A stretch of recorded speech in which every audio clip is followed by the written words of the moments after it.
Congress party ఆధిక్యత మరొకసారి స్పష్టంగా కనబడుతుంది. బీఆర్ఎస్ కి సంబంధించి 2వ స్థానంలో కొనసాగుతూనే ఉంది.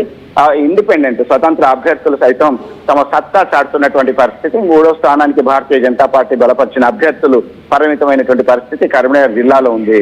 సచిన్ రైట్, ఒకసారి మీరు లైన్లో ప్రయత్నించండి. ఇక్కడి నుంచి నేరుగా నేను ఆదిలాబాద్ వెళ్లే ప్రయత్నం చేస్తాను. ఆదిలాబాద్లో ఎటువంటి పరిస్థితి ఉంది అనేది డీటెయిల్గా మాట్లాడుకునే ప్రయత్నం చేద్దాం.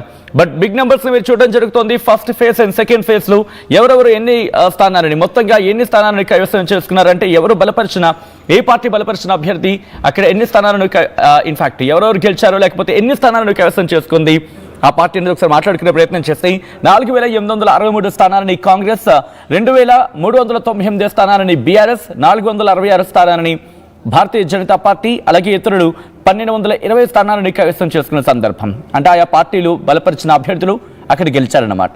సో ఇక్కడి నుంచి నేరుగా కరీంనగర్లో ఎటువంటి పరిస్థితి ఉందో చూసాం. ఎట్ ద సేమ్ టైం ఇక్కడి నుంచి నేరుగా ఆదిలాబాద్ వెళ్దాం. ఆదిలాబాద్లో రిపోర్ట్ తీసుకునే ప్రయత్నం చేద్దాం. ఆదిలాబాద్లో ఎటువంటి సిచ్యువేషన్ ఉంది, అప్డేట్స్ అందించేందుకు మరి కాసేపట్లో రవినాయక్ లైవ్లో సిద్ధం కాబోతున్నారు. సో దానికి సంబంధించిన డీటెయిల్స్ అండ్ ఆ బిగ్ నెంబర్స్ మీరు చూడడం జరుగుతోంది ఆర్టీవీ స్క్రీన్ మీద. ఇటు కరీంనగర్లో ఎటువంటి సిచ్యువేషన్ ఉందో చూసే ప్రయత్నం చేస్తున్నాం. ఒకసారి ఆ బ్రేకింగ్ న్యూస్ చూద్దాం.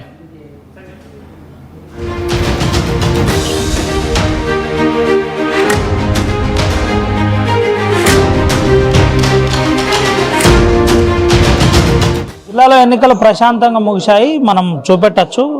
నేరుగా ఎన్నికల ప్రక్రియ ముగిసిన అనంతరం బాక్సులు తీసుకొని వస్తున్న పరిస్థితి, కౌంటింగ్కు సంబంధించిన ఏర్పాట్లు పూర్తి చేస్తున్న పరిస్థితి కనబడుతుంది. ఇక్కడ నుంచి కోటపల్లి జీపీ కోడ్ నెంబర్ 24 అని మనం చూపెట్టచ్చు. కోటపల్లికి సంబంధించిన వార్డులకు సంబంధించిన అంశం కూడా కంప్లీట్ చేస్తున్నట్టు ప్రధానంగా అధికారులు చెబుతున్నారు. దీంతో పాటు ఇప్పుడు ఆ లెక్కింపు కార్యక్రమం అంటే లంచ్ కార్యక్రమం ముగిసిన అనంతరం కౌంటింగ్ హాల్కు నేరుగా ఓటింగ్ జరిగే బాక్సులను తీసుకెళ్ళిన తర్వాత ఈ ప్రక్రియ కొనసాగుతుంది. ఇక్కడ మండల హెడ్ క్వార్టర్ కావడంతో మంచిర్యాల జిల్లా కోటపల్లి మండల హెడ్ క్వార్టర్ కావడం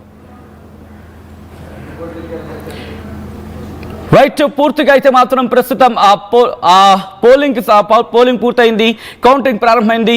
నేరుగా కరీంనగర్ చూసాం. ఆ తర్వాత ఆదిలాబాద్కి సంబంధించిన డీటెయిల్గా మరి కాసేపటి రవి మీ దగ్గరికి వచ్చే ప్రయత్నం చేస్తాను. వరంగల్ వెళ్ళే ప్రయత్నం చేద్దాం. అప్డేట్స్ అందించేందుకు వెంకటరత్నం సిద్ధంగా ఉన్నారు. వెంకటరత్నం, ప్రెసెంట్ కౌంటింగ్ ఎంతవరకు వచ్చింది, అక్కడ ఎటువంటి పరిస్థితులు ఉన్నాయి, ఎవరెవరు ఎన్ని స్థానాలు కైవసం చేసుకోవడం జరిగింది ఇప్పటి వరకు?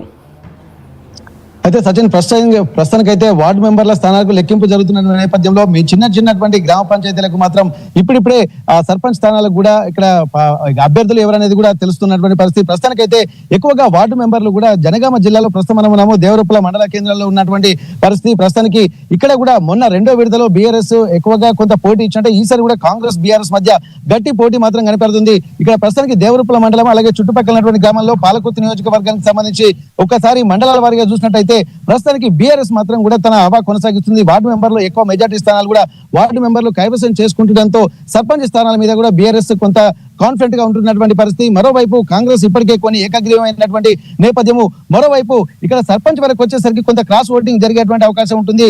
అక్కడ స్థానికంగా ఉన్నటువంటి మంచి అభ్యర్థిని మాత్రమే గెలుపుకునేటువంటి అవకాశం ఉంటుంది.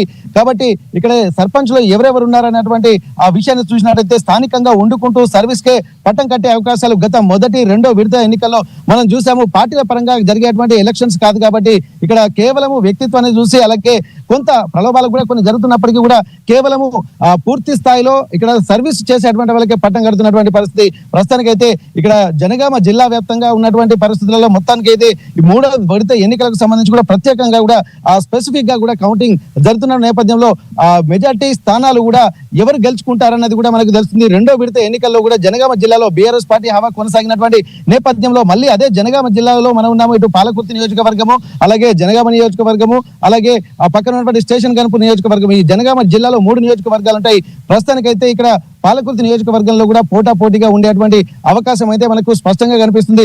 ఉమ్మడి వరంగల్ జిల్లాలో మొత్తానికి ఎన్నికలు పూర్తయినటువంటి నేపథ్యంలో 1683 గ్రామ పంచాయతీల్లో కూడా పంచాయతీ ఎన్నికలు జరగా అందులో 142 ఏకగ్రీవం కాగా 1541 స్థానాలకు కూడా స్థానిక సంగ్రామం కూడా జరుగుతున్నటువంటి పరిస్థితి. ఇందుకోసం దాదాపు 5070 మంది సర్పంచ్ అభ్యర్థులు కూడా బరిలోకి నిండగా 12712 మంది అభ్యర్థులు మాత్రం వార్డు మెంబర్ స్థానాలకు కూడా పోటీ చేస్తున్నటువంటి పరిస్థితి.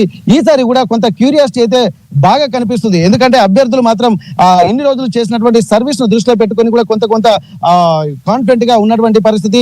ఎక్కువగా మొదటి